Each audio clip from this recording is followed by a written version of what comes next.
I didn't experience true rest, proper rest in any form until I was 29 years old. I'm Melissa. I am the founder of melissaversusfibromyalgia.com and this YouTube channel.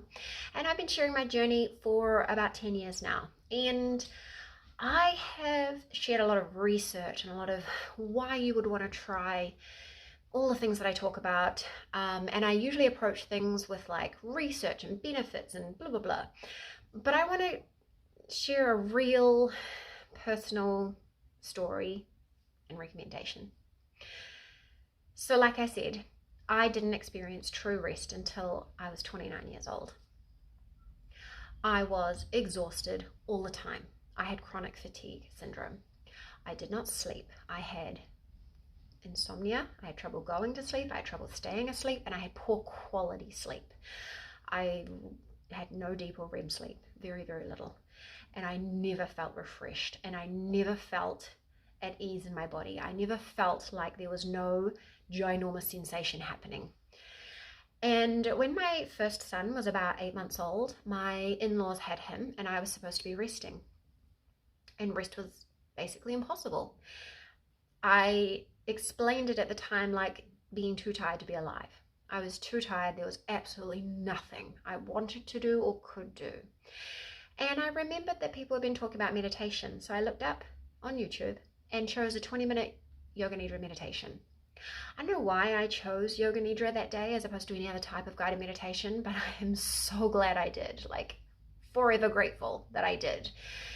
And for that 20 minutes, or at the end of that 20 minutes, was the first time that I felt relaxed. And like the most prevalent sensation was relaxation. I felt rested for the first time ever. And it was such a profound experience that even now, 10 years later, I remember it vividly. And I have done Yoga Nidra almost every day since. And when I don't do it, it is not by choice. It is made impossible by an external circumstance. And it just has changed everything for me. So not only do I know for sure that in the afternoon, I'm going to get a good rest. And it might not be great, like it might take more than half of the time for my body to calm down, for my brain to shut off. Like it might not feel like it's doing the thing, but at the end, I always feel more relaxed, always. And so every day, I know that that's going to help me. It is my full stop rest break. It is the foundation of like my pacing and how I manage everything. It is how I get through the afternoon, but it is more than that as well. So it also is my backup, my fail-safe. If I wake up feeling terrible, if I am in a massive flare, I don't need to worry. I know that I just need to get through till I can do a Yoga Nidra, and that will give me some rest and some relief. When I experience migraines, I know that what I need to do is stretch, take medicine, get in bed with my heat pack, and do my Yoga Nidra. It is my lifeline. If I cannot be asleep and I cannot be awake, it's the thing that I do. And so it's taken away a level of emotional stress that you live with this condition. It is a terrible, terrible thing to live with profound fatigue, constant pain, and being met with disbelief and gaslighting and doctors who don't know or won't know what to do with you, people in your life who don't get it, people who tell you, why don't you just push through and get on with it? All of that stuff. And knowing that there's nothing you can do to fix it is totally alleviated by the fact that I know that I can get a little bit of rest. It's enough to make me feel like I have some control, but some rest. And on a larger scale, like besides the fact that it immediately helps me with rest, immediately helps me with fatigue and pain, on the long term, it has helped my nervous system to find a better balance. It has helped my body learn what it is to get into the parasympathetic state, the rest and digest response. It's taught my body that. And now I can have kind of parasympathetic breaks through the day, so I can do some deep breathing. I can do a couple of minutes of meditation. But I can only do that. I can only get to that point because of the yoga nidra. And I've noticed that on a daily basis, my nervous system is just down. It's like I used to live right up the ladder, but now it's right down the ladder. And so I believe that's helping with a root cause of fibromyalgia. And I didn't know all that. I didn't know all of the research and all of the benefits, of which there is a lot.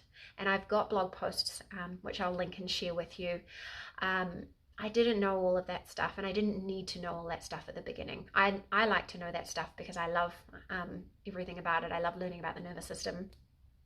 And I love learning about the research and what the theories are and what the treatments might be eventually that help us. But it's experiential. And so my number one recommendation to you right now, if you're sitting there, you've got fibromyalgia, chronic pain, chronic fatigue, just do a yoga nidra. Just try it.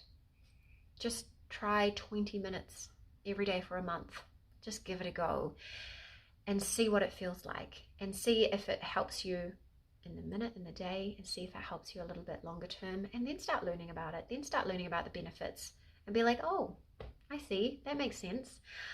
Because as I learned about yoga nidra and the benefits and the parasympathetic nervous system and the sympathetic nervous system, I started to learn about what I think causes fibromyalgia and what I think continues it going. And I have a really good working theory of what causes it and kind of how to get out of it. I'm not necessarily saying you can get out of it. Lots of people have and can, but I think it's very complex. I think you need to work on the nervous system, but I also think you need to work on the messages that are bombarding the nervous system at all times, and that is a big thing to do because it's not all fibromyalgia. So you've got to figure out what other conditions are happening, what other things are going on to be firing at the nervous system. But yoga nidra is one way to fire away from it, calm it down and bring it back, and to be more resilient with all of those messages firing at it. I mean, you can tell I'm passionate about it, right? And I have done my 200-hour yoga teacher training, 200-hour meditation teacher training. I've done 3, I think, yoga nidra specific training courses. I'm in the middle of a breathwork course, and I have created a yoga nidra course, which I'll link below, but I also have a free yoga nidra you can download and use. So you can literally get started today for free. I want you to try it. I want you to experience it. Please give it a go. And if you have given it a go, can you let us know in the comments how you find it, if there's any tips or tricks you have. Maybe there's a different type of guided meditation you prefer. I know that the body scan meditation is a very important part of the mindfulness-based stress reduction program, and I recommend it. Body scan is actually incorporated in yoga nidra, so it's one part of the sequence. But yeah, let us know what you think.